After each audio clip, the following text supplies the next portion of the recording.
Salut à tous, je vous propose une vidéo concernant le changement du nom de domaine qui est effectif à compter du 27 juin. Donc, d'abord, vous dire que dans la page des capsules technologiques, il y a une section réservée à toutes les infos utiles.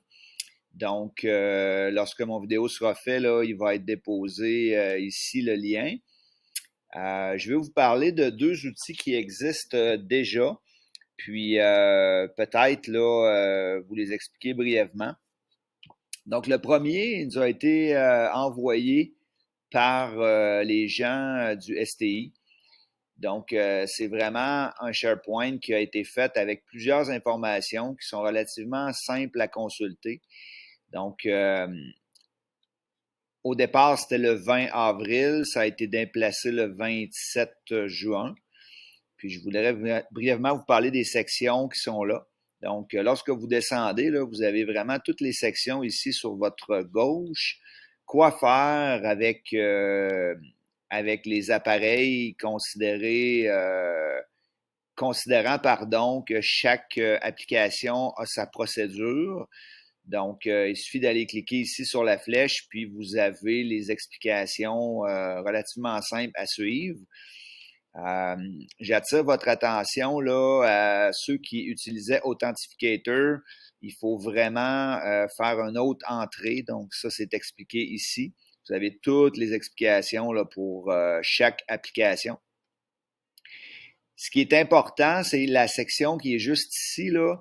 Toutes les applications avec lesquelles on travaillait, point de vue pédagogique, là,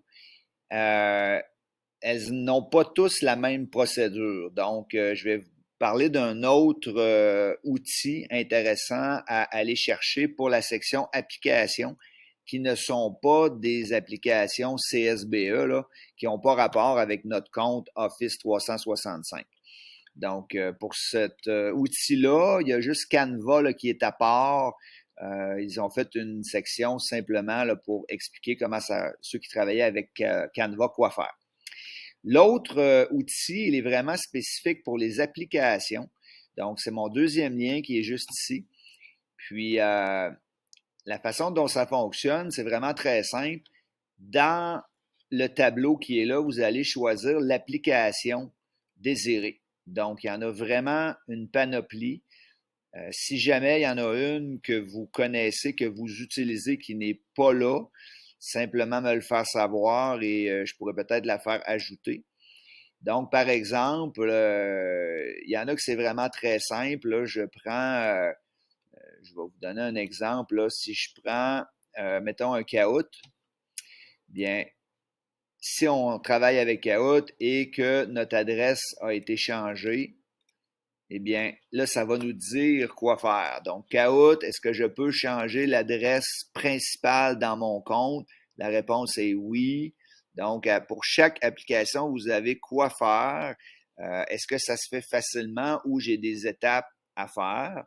Donc, c'est vraiment d'aller consulter quels outils vous avez, quels outils vous avez créé du contenu et qu'est-ce que vous devez faire. Donc, pour le moment, pour ce premier vidéo-là, je n'en dirai pas plus que ça. Je voulais que vous connaissiez ces deux outils-là. Le premier, probablement que vous l'avez vu passer, mais ça va tellement vite là, que vous aviez peut-être plus le lien. Puis le deuxième, il va se mettre à jour. Là, donc, si jamais il y avait des nouveautés, je vous en informerai. Puis, n'hésitez pas là, à m'en glisser un mot si jamais vous avez des questionnements, vous avez des bugs. Jusqu'au 27 juin, là, je vais être disponible pour